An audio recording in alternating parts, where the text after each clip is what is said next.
General Yoweri Kaguta Museveni Kyagulanyi Sentamu Robert Bobi Wine abintu bino abadajja nga bikola nga oyinza okutabibala mu magezi naye General Museveni ne mutabaniwe olwairo bakkiriza nti ate Kyagulanyi Sentamu Robert Bobi Wine yabajilira Kyagulanyi ebintu bye atugamba nti abikola mu ngeri ya labadaba style aneje bimalira wabaawo impact enene ey'amaanyi kati nno n'olwaleero olutuukidde luno nga General Museveni alina ebigambo ebimukutte entegetege nga yeebuuza ekintu kimu omwana ono Kyagulanyi Sentamu Robert Bobi Wine omuzannyo guno aguzannya gutya kuba ye General Museveni alina tactics ezimu obukodyo bwe bumu obw'ekiyeekera bw'azza kukozesa ebbanga lyonna nga talina bwakyusaamu naye ate Kyagulanyi olwaleero bwakubisa kano enkyakubisa kati kate nno General Museveni yabikubyemu dda obuzibu bwamutuukiridde dda akasobola tufuna akatambi kano tubiwulire bulungi ebigambo owulire embaga.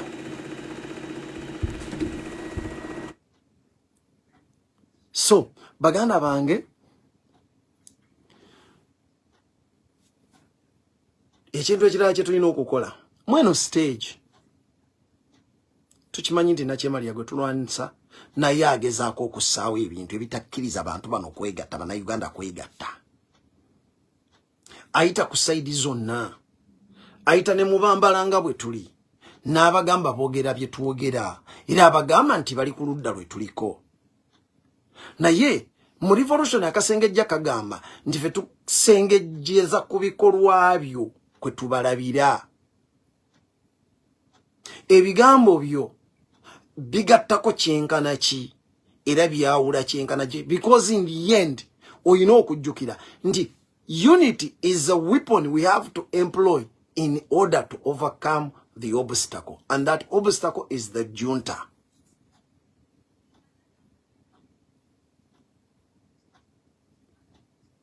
Gwe bw'oba okola ky'okoze oteekeddwa okumanya bw'oba okola ky'okoze oteekeddwa okumanya nga gwe nti kyenkola kino kiyambako okugatta bannayuganda bano. Then on an individual basis lwana nnyo obutakapitalizinga ku nsobi z'abanno because ekyo tukirabyemu akantu katono nnyo nti abantu abasinga tebaagala kukkiriza nsobi zaabwe. Kati oli bw'aba tagala kukkiriza nsobi ye obutoonoona budde bwo don't capitalize on it kubanga bw'onoogicapitalizingako ogenda kutandikawo olutalo between you n'oli nga ye defendinga naawe ng'olwana okola ki omukomerera.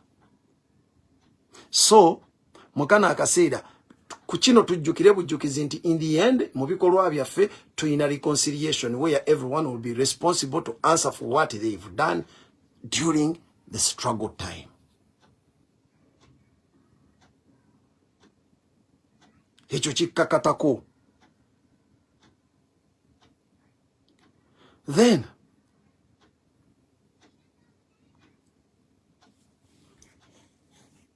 tuyina ensonga endala era naye twaffectinga kinene nnyo etukakatako nnyo nnyo okugitegeera ekyokulwanyisa kye bayita propaganda. I know this one is a very, very tricky and controversial statement or phenomena, propaganda. When we talk about it, some people have already owned it. And when it is mentioned, they will say, I'm patronized. Because people tend to associate with it so much. To an extent, they think they've got monopoly over it. Propaganda is a weapon used in any struggle that it is good to be used, but it is best when put in hands of people that can handle it. Propaganda kyakulwanyisa kirungi nnyo but a two-sided weapon. Chikube side in a side. Bochukwata bwoti chino obwogi bwe kiba kiso chino obwogi ku side zonna. Nolwekyo oyo akikozesa ina kubanga amagezi ge gawera okusobola okwewala ekyokulwanyisa ekyo obutamutuusaako bulabe yakikozesa. Kyekyokulwanyisa kye bayita propaganda. Naye abasinga obungi kyabalema okutegeera ffe bwe kyatutuukako. Ekyamazima kiri nti bw'ogenda okukinoonyerezaako ever since we adopted it, ever since we acquired it, it has done more damage to us. If you are genuine and objective in analysis, it has caused more harm to our camp than the good it has served to us. Watching kugamba bwentyo. One, we did not need it so much. Watch. We are in a revolution based on the truth. And there is no way you can mingle. You mix the truth with the lies and you expect it to be useful to you. Because propaganda is all about kutambuza mawulire ga kusiga muntu busaka kuba muntu chemical, as you would want to put it. Na hivyo bikola in absence of facts. But if you have facts, you don't need propaganda. A person who comes out to speak the truth, why would you like to I'm telling you the truth that Museveni is a junta, there is injustice in our country. Everything that I can come up with, it's not propaganda. I don't need to lie. When injustice, I can mention a lot. There is a lot of evidence. You can go out. Ask prisoners one by one. If you think prisoners will tell lies, then make a clear follow-up on their files and see. Ogyetegereze file y'omuntu otunulire obujulizi obuliko n'abajulizi abaliko. Dig deep into it. Ogenda olabe. You'll find out that almost 85% or 87% of people incarcerated in Ugandan prisons and other incarceration places are genuinely innocent. But because someone wanted to take over the land and this person was a stumbling block there, they have to come up with something to lock them up so that they can take over. Someone wanted to kill a person because they wanted to take over people's property. They do. And because they are influential, they will manipulate the system. Who doesn't know that all arms of government are in captivity? What about all other institutions? They are. That is a fact. You don't need propaganda. You don't need to come up with lies. You can only concentrate on the truth. And in the end, the truth can set you free. I've been here for quite a good period of time. But I don't remember myself coming up with any propaganda against anyone. And I've always said it, that if you think that I've told any lie against you, come up. You can challenge me at any platform, anytime, anywhere. If you think that I'm giving malicious information about you, you just come out and challenge me. I don't need propaganda. And in actual sense, we did not need it. We didn't need it at any time. If we wanted to put the message out here. And if we had stuck genuine on our truth, because the only person who needed the propaganda was Museveni.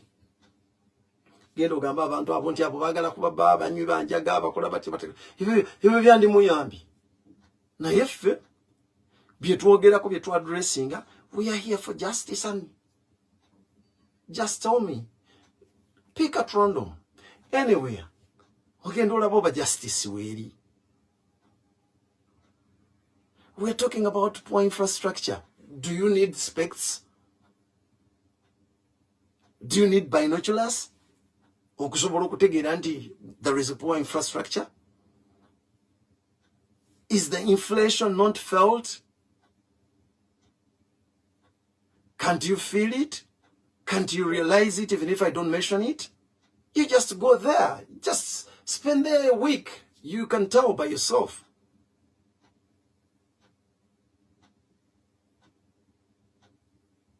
Naye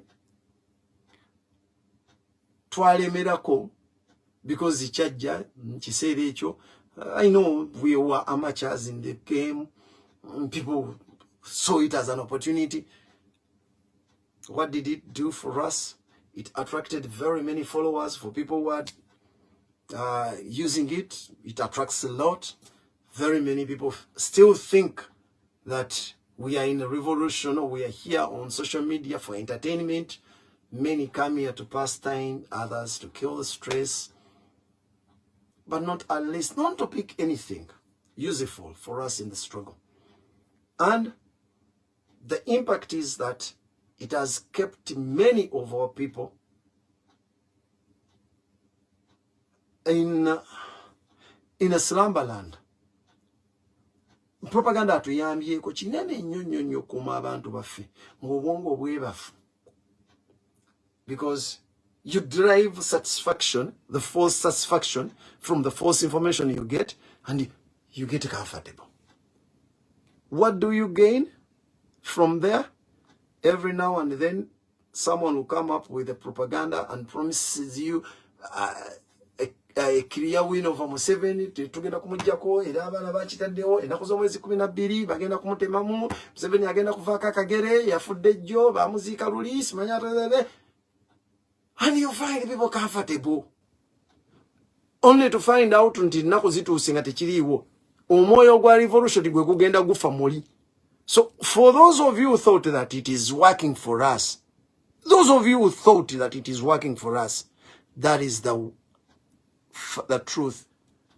Ebyo byebintu byebimu ku byetugobololamu. Abantu baffe emitima gigenda gifa mpola mpola. Yasasula sente z'okumujjako nga 12 omwaka ogwaggwa mu gwokuna. Yayitaawo nga mulongoose. Yaddako okusasula ezaagundi nga 8. Oyo naye n'agenda bw'atyo. Yaddako okusasula ezaakiri. Kagamba bagenda bafa mpola mpola with the time mpola. Naye nga ono yakuuma ekintu kiri kimu. Manyi nti nkyalina abakyanyumirwa. Nkyanga mbaleetera. Agoocha breaking shocking news. Museveni bamutemyeko omutwe. Ne mukyamuka. Only to find out Museveni nkyanga ali kugundi ku mawulire ayogera. Kesiba kumugamba atayandivuddeyo. Era kati ndowooza mumulaba avuddeyo. Just kwekaza. Ne mubeerawo. Abantu bamwe ne babeera mu embeera kyobola bamangu nnyo okuba drivinga mu bintu ebitalina makulu. Ebyo ebibanyiga ate nga byonna ebibanyiga nakyemalira yabipanga kuba yabifunamu. And lastly, chintwala ku nsonga ekwatagana, there is a comment ku program gye nakoze ekiro. Waddewo comment yavudde wa comrade ndowooza Alice Wilshire. Then wabaliwo n'omulala naye comrade oyo era naye yakoze comment angamba lwaki temwogera ku bantu abavaayo abeefunyiridde ku kkuba bampuuga okusobola okubatamya ekibiina basobole okukivaamu. Mwogere ku nsonga eyo. Oli yaleese egifaanana ng'agamba nti twandibadde otubuulirako ku nsonga y'omugenzi Isima Ichuli kye yayogera ekya bano transition yegezaako okusuffocatinga Nuupu. Kakati one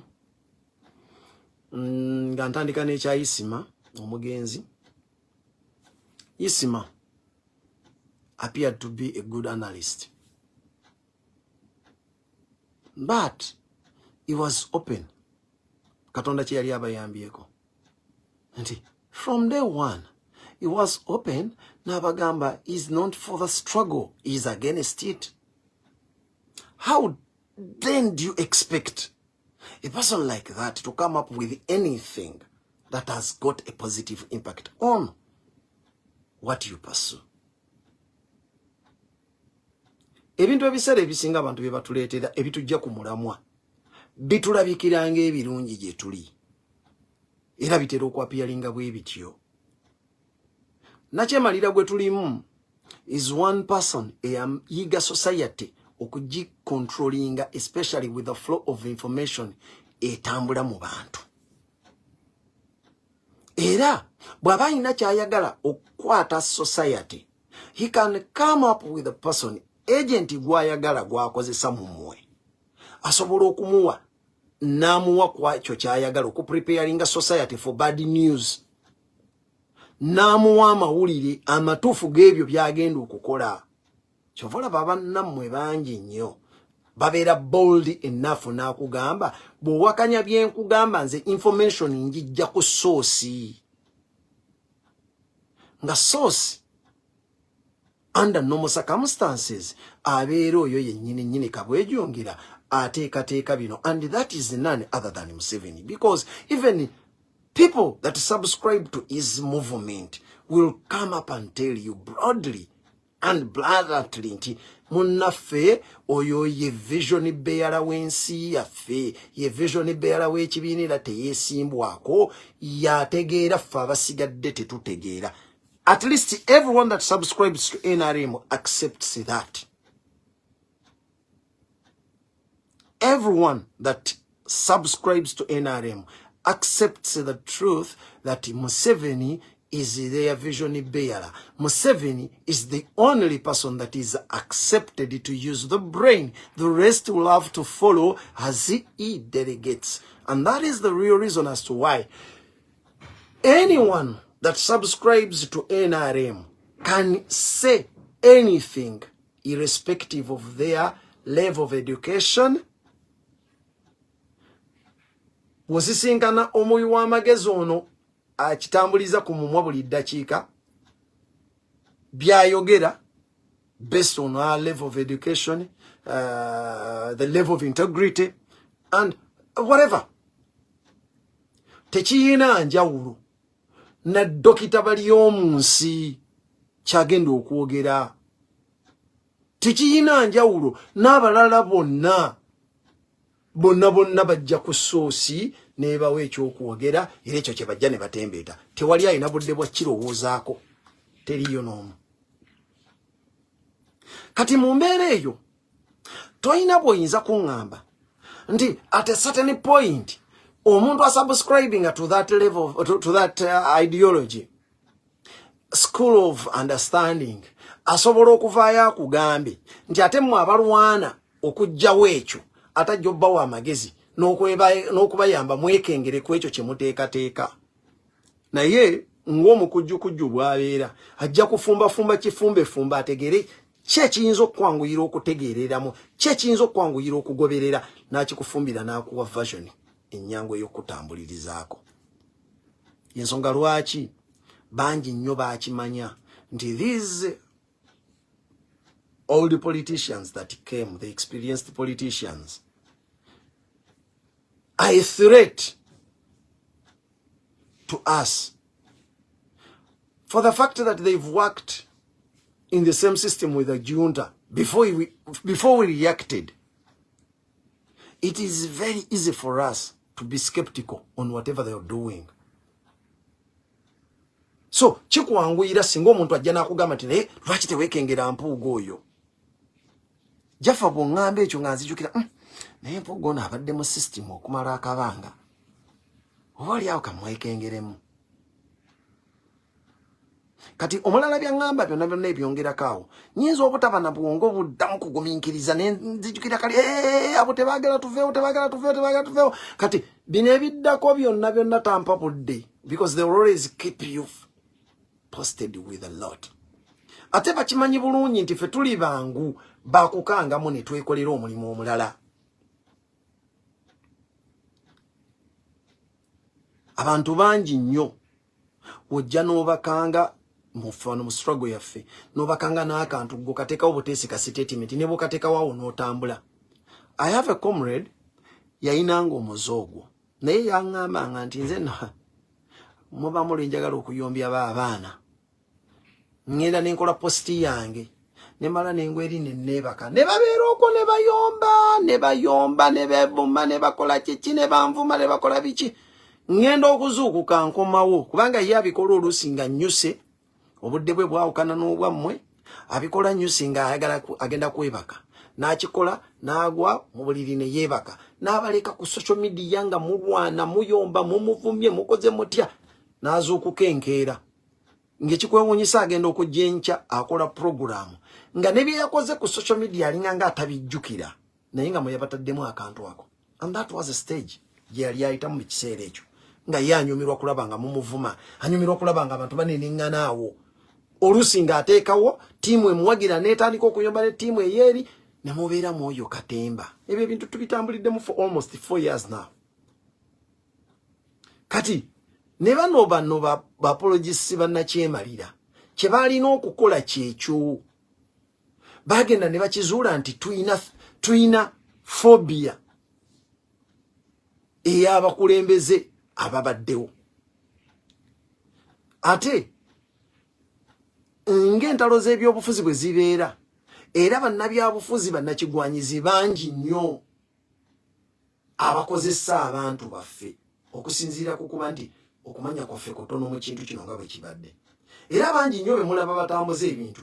It is these other old politicians abajja okubafiiringa ebintu bino kye batamanyi nti omulamwa gwe baliko ffe twajja kujjawo sisitimu ya byabufuzi bannabyabufuzi abo abakadde naddala abo bonna abatasubscribinga ku nkyukakyuka from the beginning bangi batya okugibuukira kati kubanga ekisooka mu byo batulaba nga abantu abali intolerant.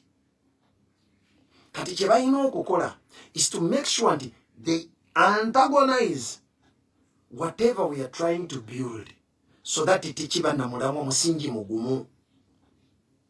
Era entalo ze mulaba ezisinga eziriwo ezisinga entalo ezo ziri sponsored by nakyemalira. Those who are bringing it against leaders are sponsored. Nga oline bw'anaavaayo n'akunyonyola ekintu nga kituufu, a sponsored person will always come up to attack that leader to make sure that they shake their integrity buli dakiika. So for those who thought that isimaza analysis n'olwaliro n'abalala bannamawulire kati benda babatandisa okukola zi video n'avaayo nabali mu kibiina kya nupu gwe ng'omuntu omugoberezi w'enkyukakyuka wandirowoozezza nnyo. Why is it that whoever comes up to make analysis focuses on nope? Do you want to mean that there are no other political parties? Why is it that nope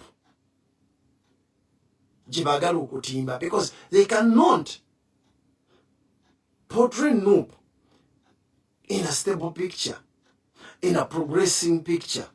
They always want to create embeera eraga nti nope teri stable, nope erimu enkayana, nope erimu kino, nope erimu kiri. Do you think bagirumirirwako?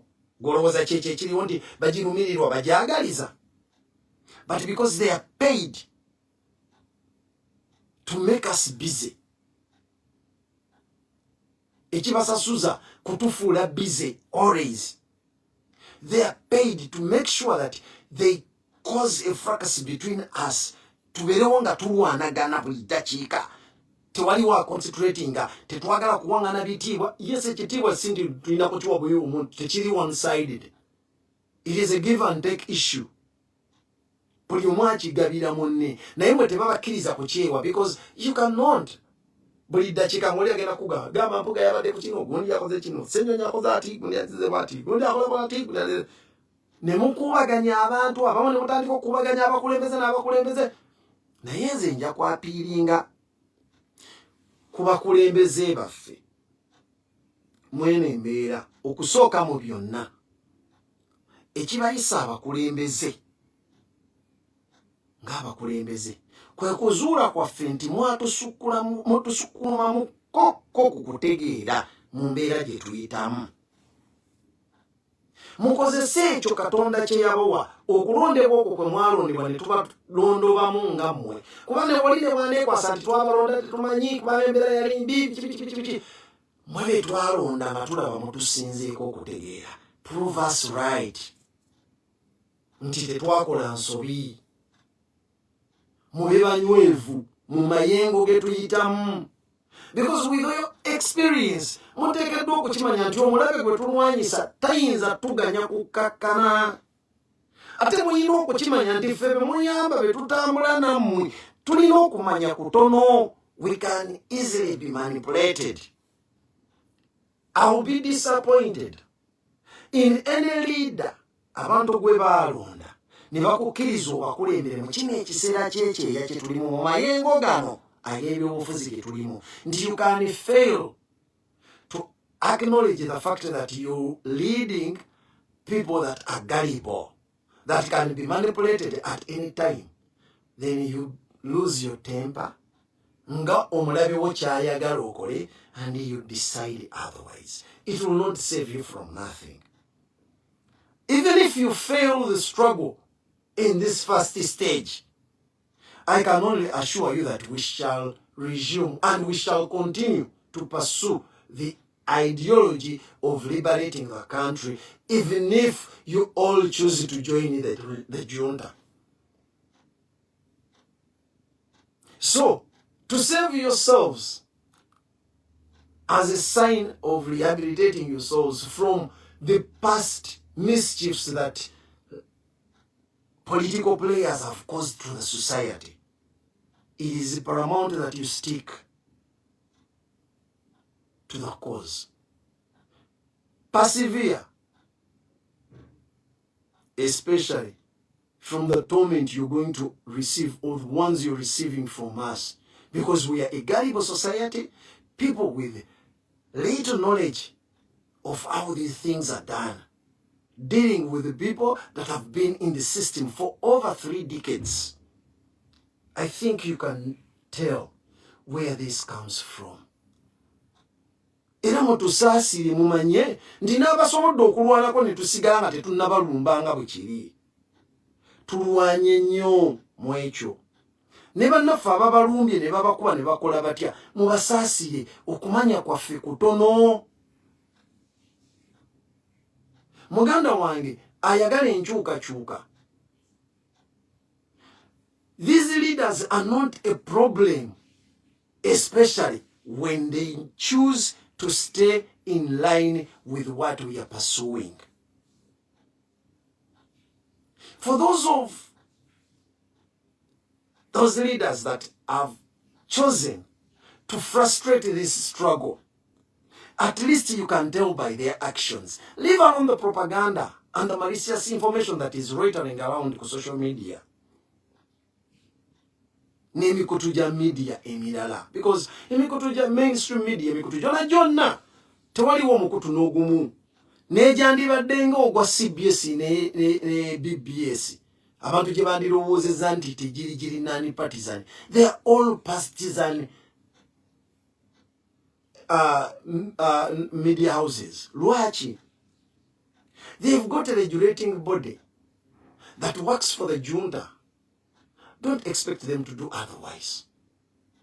And we have seen that before. 2009, when CBS only had to broadcast to the people that were rioting, only telling them that kusawa no mukuwa lya jindi abasirikale bamaze okusalako jindi baliwo ati.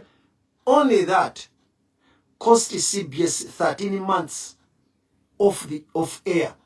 Lwaki? Kubanga yali subscribing ku kyanda kyemalira mu kiseera ekyo. They had enjoyed a little bit of independence. Okugizza ku mpewo balina okusayininga endagaano nnyingi. Muzimu kuzo kwaliko n'okuba nti programs ezimu n'abaweereza abamu ku programs babagobako. How many of you now nga muwulira Namboozi, Honorable Namboozi ku CBS? Zezimu kuzaali endagaano tubazzaako nayo no tebadda ku CBS. program eno teddamu kuweerezebwa. Kati abantu ngabo nga mubatunulako. Always they will come up with a narrative favoring the junta. Era buli kyolaba batambuza ku mainstream media. Gwe nga tonna kibuukira ali ene waffe. Just know that bw'okibuukira ng'okitambuliza mu layini mwe bakireetedde, you're only promoting na kyemalira zi narrative. Gy'anoonya okuyambako okumugulira time mpaka waanaafa. Ekyo kyekintu kye mubanga mujjukira. Always na kyemalira ekyo ky'anoonya. Kati omukulembeze waffe yenna mwina kuba nti nammwe mwadoptinga ekigamba nti okulwana okwenunula okwejjamu eno embeera buvunaanyizibwa bwange personally. Bye ngenda oyitamu nga nyigirizibwa bifuuka byange byagumiikiriza ng'omutango gwempaddeyo mweno struggle y'okwenunula. Naawe muganda wange agoberera era awuliriza ebintu bino ng'olowooza nti bwe bakuleetedde narrative kubanga omuntu yazze n'akola analysis, omanyi nalabye gundi ku YouTube channel ye, nalabye gundi nga bali ku radio Sanyu, siba nalabye gundi ku TV gundi nga bakola bye bati ne bagamba abakulembeze abo baagala kulya mu nnupu lukwe, baagala kugira ki. All that nonsense comes from people that want to deviate us from, or mujjukira ziri drifts ze tuyina derail mujijjukira. Nakyemalira will always want to derail us atujje ku mulamwa kwe tutambulira, amakulu kye tugoba atujjeko tutambule nga tudde ewalala. Gwe mulamwa gwabwe twajja tukimanyi tetulina control ku media, and we had to forge our way out by using the social media. We can accept that using the resources that he has at his disposal, he has also infiltrated the social media. And now, many of the people that are being followed on social media are driving narratives that deviate us from the course. It has to come to your brains. It requires you to have an independent mindset. Not always to see that whatever they bring up, because kulika mabanja abagenda ogoberera bannange kintu kiri bwekiti sengejje ebikuweebwawo. Singa mutandika okusengejja ebintu bino mujja kuba mubiraba. The very people that tell you things, omuntu omuwa obudde n'ayogera statement, abamu ajja n'ayogerera essaawa 5, ssaawa 2, ssaawa namba, ssaawa ddakiika 2, nga mwezi buli ddakiika 5 omuntu oyo ye contradictinga mu buli mbeera muli kintu kyaleeta. The very person that tells you gundi talina wadde empewe wadde y'akaana akato, enkya yagamba gundi yakoledde ebyawongo ku gundi, kati atalina mpewo ate ebyawongo yakoze byaki era bikutiisaako ki?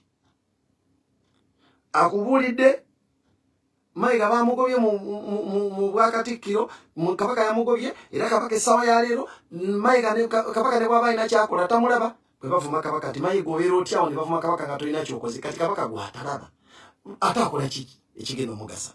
Naye gwe agoberera, you can only be there nti buli ekireetebwa ekyo gw'okyokya nti nga oyogedde nnyo manibotsi yawamani kyogambye ekyekyo. N'otunuulira omuntu agambye Mayiga takyalina maanyi, ate eddakiika 2 Mayiga bamugoba, Mayiga takyalaba Kabaka. Mayiga lwaki Kabaka bamuvuma n'otayanukula? Kakati Mayiga olaba bwe yananukudde, then gwagoberera lwaki tosaasira mutwe gwo n'otandika ogamba naye kiki kye tuliko kaakati? Yes, Mayiga atalina kyali, ate Mayiga gwe tuvunaana okubaako kyakola. It comes back to you. Okutaasa omutwe gwo gwe ng'omuntu taasa butaasa kino ekiri wano bw'oba oyagala revolution eno egguke. Abakulembeze baffe banaffe mutuyambe, mwe mbasabye kutegeera ekintu kimu nti ffe be mutambula nammwe tuyaayana kwenunula, tunyigiriziddwa ebbanga ddene n'eddoboozi lyaffe kyerijje liveeyo, naye obutamanya kyekintu kye tusinga okuba nakyo mu bungi ng'abakulembeze abamaze akabanga. Tubasuubira nti akabanga ke mumaze nga mukola ne nakyemalira nga mukola naye musobodde bulungi okutegeera na butya bw'asobola okukola, bw'aba nga asobola ozanyira ku bwongo bwammwe ababaddeko naye. What about us, abajozi? Mumusubira fe bwatutuuka kateekeddwa okukola ki? Ekitegeeza bwe mutatuyambako, singa mupiikinga obusungu, singa munaasirika obusirisi, you are doing a disservice to the struggle. And in the end, mujja kulaba nga struggle eruddewo. Naye ate tubakakasa ekintu kimu nti eno struggle only settles for one thing, and that is victory. It will not stop. We can't tell time, but we are only sure of one thing, that we shall prosper. Ekyo kyo mubeerewo nga mukimanyi tituli baakuwangula mu kiseera kyonna. Amaanyi n'essuubi lye njagala okubawa baganda bange, byonna nga biwedde nga tumaze okuwangula, tewaliiwo kibaleeta kigenda tulemerera, tewaliiwo kibataddewo kijja tulemerera. We shall be able to undo whatever wrong that they've done unto us if we gain our liberty.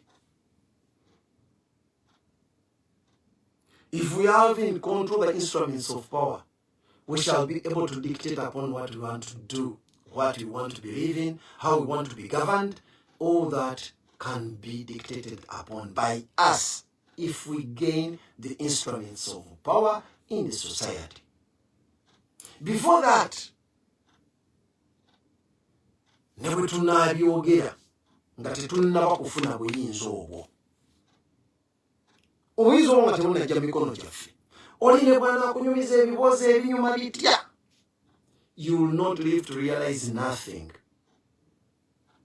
Bajja kubuulira nga Nakimalira bw'alwadde, bajja kubuulira nga bakoze ekyo, nga tetunnakwata buyinza Nakimalira ajja kusigala wadde alwadde ng'akolinga shots. And we've seen that. Yalwalako n'avaawo n'agamba agenze mu ddwaliro n'amala ebbanga n'akwata Nabbanja n'amuteekawo, wadde yali mu ntebe nga yeesuuba, yasigala akyaliwo. Kati kiri gye tuli nga ffe abantu, okuba abagumu n'okujjukira ennyo nti tuli baakuba bawanguzi, ate bwe tunaawangula tugenda kwesasuza. Teweekubagiza nti bayino oba kikoze bayiseewo, n'ababikola tebayibaala. Akalango baakakubanga ku siko, Statewide Insurance Company, nga bagamba nti oyo gwe kyali kituuseeko togwamu maanyi, naye ne gwe kitannatuukako teweeyibaala. Nja kigamba mu struggle. Gwanyigirizibwa olwaleero, abo abakujooga, abawamba n'abatta, abatulugunya n'abeewaana, abavuma n'abaŋŋoola, abatwala amataka gaffe n'ababba abantu, abatta n'abakola buli kye bakola, gwe muganda wange togwamu maanyi bwe babikolako. Abba ettaka lyo toligulamu bulamu. Saba busabi Katonda akuyamba ekintu kimu nti abba ettaka lyasobola odditeekako ssente z'eggwanga zabbye, ateekeko development. Kuuma obulamu bwo, Mukama bw'anaaba atuwadde, bwe tufuna obuwanguzi lyatadde ku ttaka lyo lye bugenda okuba erisasula amaziga g'okaabye. Amataka ge babba tekuliiko lye bateekawoko mipiira ne balivuga ne livaawo. Oli ajja kugamba nti baafunye ebyapa babitaddewo, ebyapa bitadde, bino ebyapa bimulabawo ebiriwo, ennongoosereza mu tteeka ly'ettaka zaateekebwawo bo kubanga be balina amaanyi era zaali zifevalinga bo.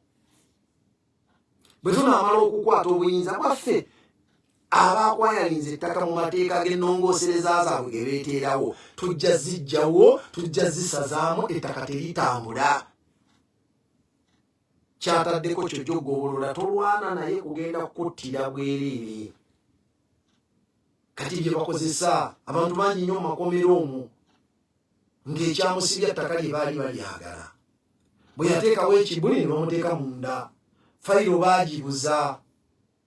Abasajja bakulu nga takyalinamu namaanyi gakankana baabakwasa abaana abato, ne bamusibako omusango gwa defilement, naye nga n'amaanyi ag'engolola tagalina. Naye gye bali makomera. abantu bangi babatisa abantu nga bamutisa omuntu ali mu kitundu naye ng'oli we bagamba we yamuttira yali talinawo ali bulayira ali bwewa ggwanga ne bamukwata ne bamusiba because waliwo ayagala okutwala ettaka. Kati ebyo byonna byonna tubimanyi. All you can do is to see that mu kino ekiseera osooka n'okkiriza nti you can never find justice. Justice cannot prevail ebintu biri tebibeera mu kitundu kimu. We are fighting for justice and the rule of law. And what we mean by rule of law, we want laws that do not have eyes. Amateeka agatalina maaso ne litunula ne ligamba nti oyo jafa yajja ne likaluba ne litunulira Nyangweso ne ligamba Kafeweeteko ne litunulira naani ne ligamba Nkakanyale. Ebyo byetulwanyisa okujjawo tebijja kuvaawo nakwekyamuukiriza. Kitwetagisa kuteeka bintu bino mu muntu kutegeera n'okumanya nti revolution etwala akabanga, wabula mu kabanga ako tuba mu kuyiga. Ate omuntu ayize bw'oba oyagala okuprogressinga byoyize bisse mu nkola. Teeka mu mutwe obijjukirenga obisse mu nkola ng'olifaalinga ku scenarios ezigenda okuddako otandika okutambula. Twogeredde akabanga kangi. Mbeebaziza abasobodde okubeerako baganda bange. Era saagala nnyo kubasuulirira bbanga ddene, njanga kudda kati tutandika okuteekawo ku sessions twogerengamu ku nsonga z'eggwanga. Lwaki? Ti buli lwe tubula ebbanga ddene abantu bagenda nnyo mu kwandaaza. Ebiseera ebisinga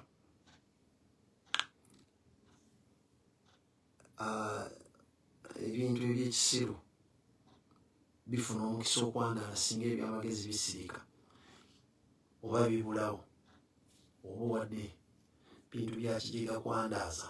So please comrades, nja kubasaba tutambuze obubaka ate tufube nnyo okulaba nti bye tusomye tubikwata. Tuleme kuba abantu aboogera obwogezi buli ddakiika ebintu tubyogera ebintu ebisinga tubyogedde tuddamu bidde, but because tetubikwata ensonga lwaki twesanga nga buli ddakiika akakodyo nakyemalira katuleetera kakomonde katukwata. Nze nsuubira nti mu kiseera kino mwandibadde mukitegedde nti bwe tumala okwenunula institutions zonna ezisinga zirina mechanism esobola okweddaabulula. Just tezirina maanyi, ziri mu captivity, baaziwamba obuyinza bwazo ne bugenda. Ssaabasajja Kabaka Mwamulaalo linagamba yes obwakabaka bwaddizibwawo naye twaweebwa byoya byanswa.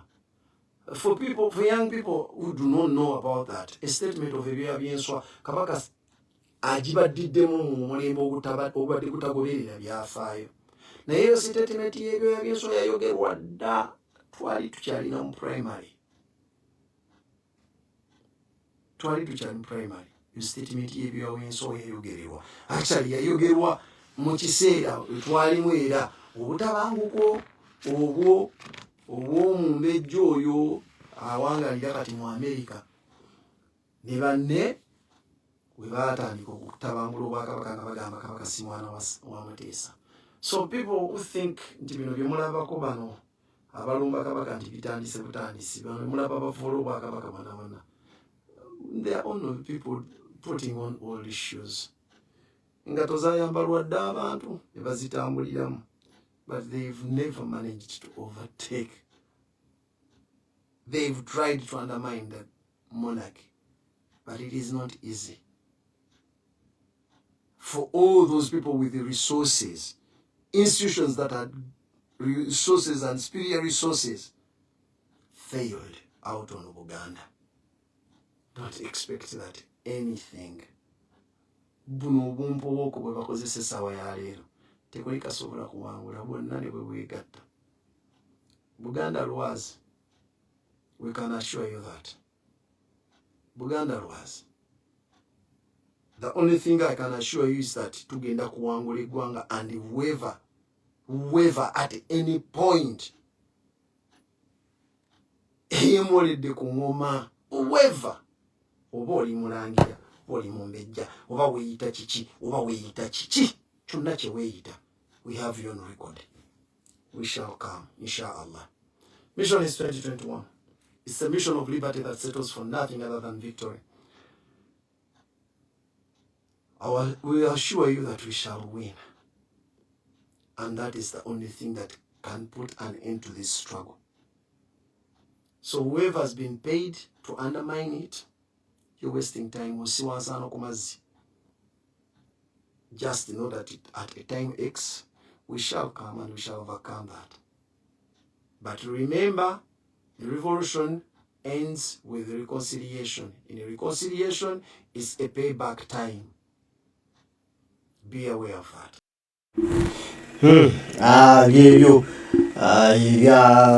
Leero ebiwaka ebiri mu ggwanga lyaffe ngeri tulina okwetereezaamu, engeri tulina okusitukiramu okulaba